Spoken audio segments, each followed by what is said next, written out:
morning. It is 4:34 a.m. I hope you're well. Before I get into today's topic, funny story. True story.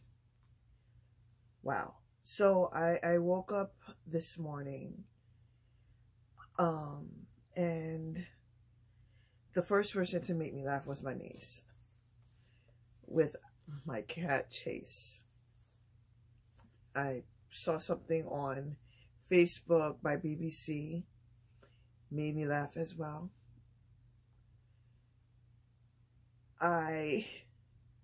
Two things I saw on BBC that made me laugh on Facebook.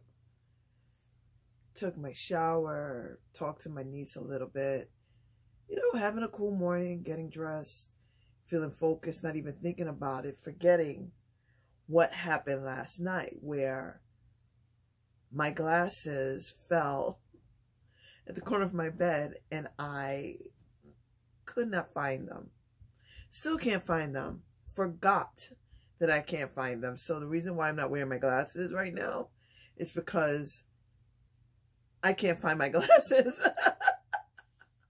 And I totally forgot. Like, I'm just moving, and it wasn't an autopilot situation. It was just, okay. Right now, everything I see in my bedroom is fine, but this right here, blurry as fudge. It's hilarious. But hey, I come to you in a spirit of joy and a better understanding of self.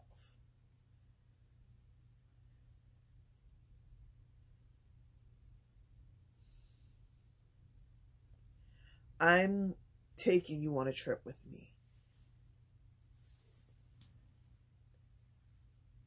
where I was able to look at my past, embrace my present, and believe in my future. And it's a journey. It was a journey for me, a thorough journey, because there was the idea, especially just in 2015, I felt that I've reached a point where I connected to my true self. I was incorrect. There was so much more to understand about my character, about my characteristics, rather, about my desires, about my dreams. It was too much, yet felt like it wasn't enough.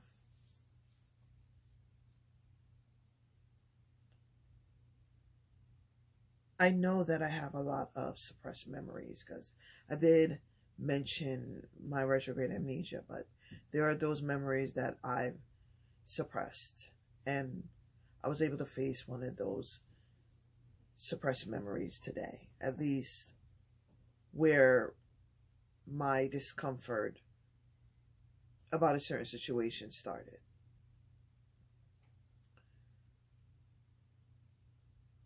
And how it stayed with me for most of my life.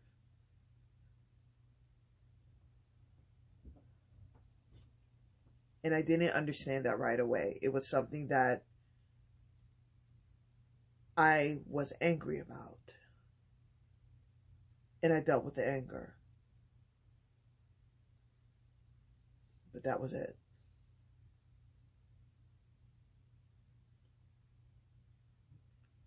I had to acknowledge that my reason for attempting to remember my past was only to feel more human, to feel that I wasn't odd. I just felt it was normal to remember things, but no, it's also normal to have suppressed memories. It is. It's not always healthy. It's not. I could admit to that. But it is normal. And as much as I as much as I am still disheartened by what took place in 2020 for us to have to socially distance ourselves, where we are, what we experienced having a lockdown, where we couldn't go to places and gatherings. Because I was supposed to go see, Black Beauty and I were supposed to go to a concert, a performance rather, because I don't really do concerts, but see a performance, and in March, actually. But then, you know, our governor locked the city down, so that was...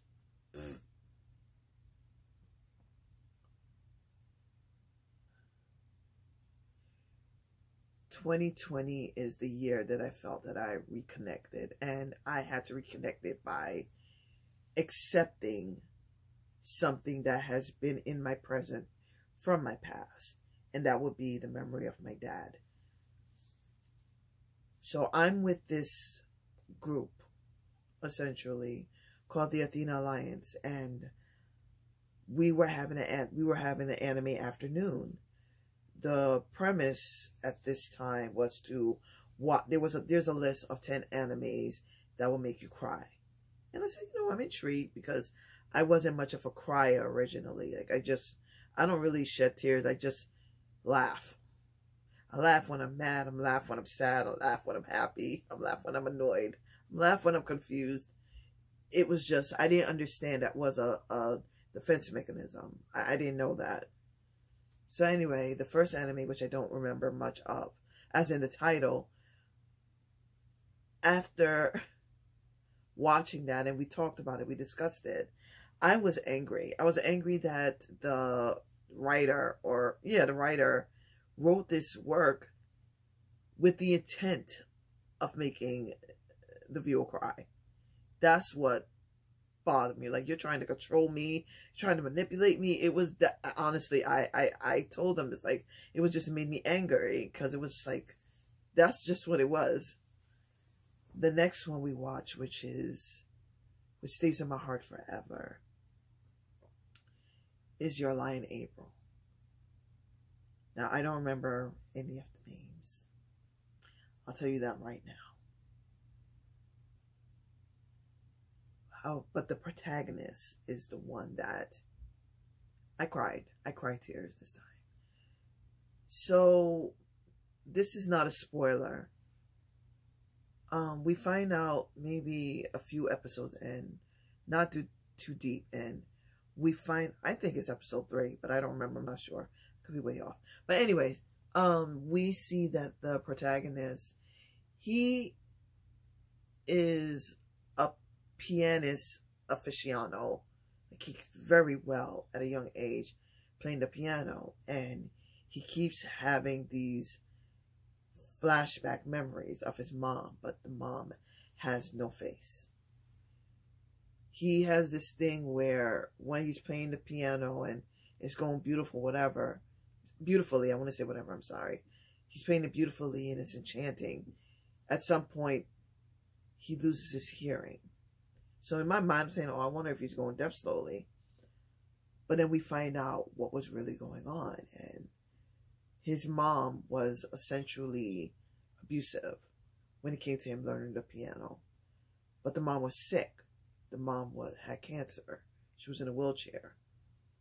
And there's so much you could there's so many ways to look at that, in a sense of, I need you to be able, as the mother is saying that I need you as my son to be able to take care of yourself. So you learning how to play the piano perfectly will make me believe that you'll be well taken care of. However, I became so transfixed by him not remembering her face. And then the memories started to come back for me, where my love of the piano, I thought it was a simple instrument, but it's so much more. I was ashamed of that, because like, oh yeah, everyone wants to play the piano, you know, but I love all instruments, don't get me wrong, but to play the piano, was my dream since I was a young person. Since I was young in my youth.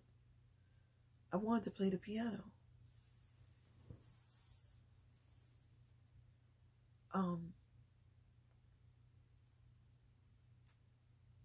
And then he started to play. He was playing Chopin.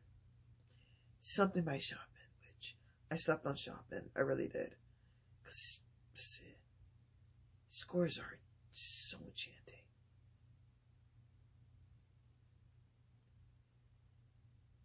And he cried.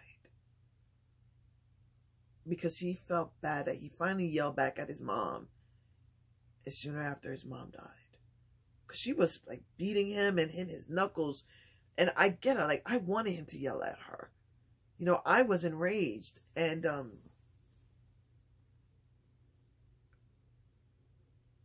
he was finally able to hear.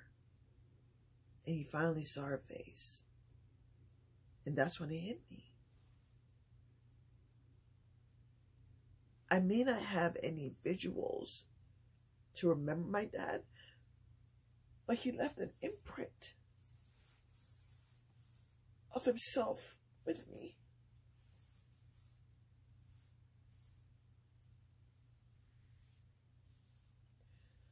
If there's anyone I wanted to remember, anything I wanted to remember, it was my dad, like more than anything.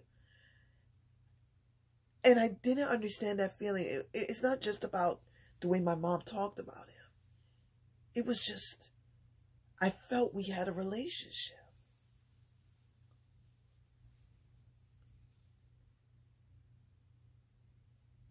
And I cried for the first time. I'm like, Dad, I remember you. I remember us. I remember feeling safe with you.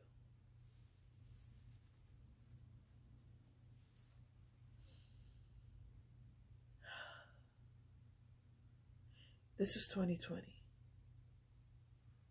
And that's when it started. That's when everything started to connect. To now, 2021, connecting dots feels so natural. It's an instant act. It's just instant. It's so instant that it scares me because I didn't think we would get this far, that I would get this far.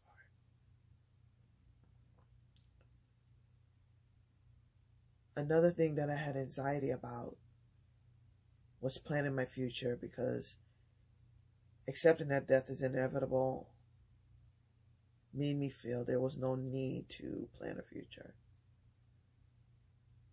I'm now at a point where I'm planning trips and creating goals, not being afraid to have hope.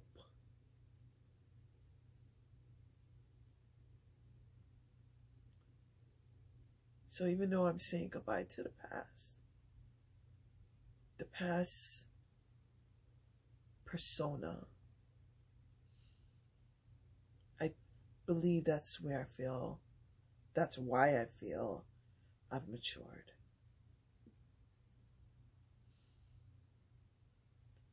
I don't have to be afraid to be myself anymore.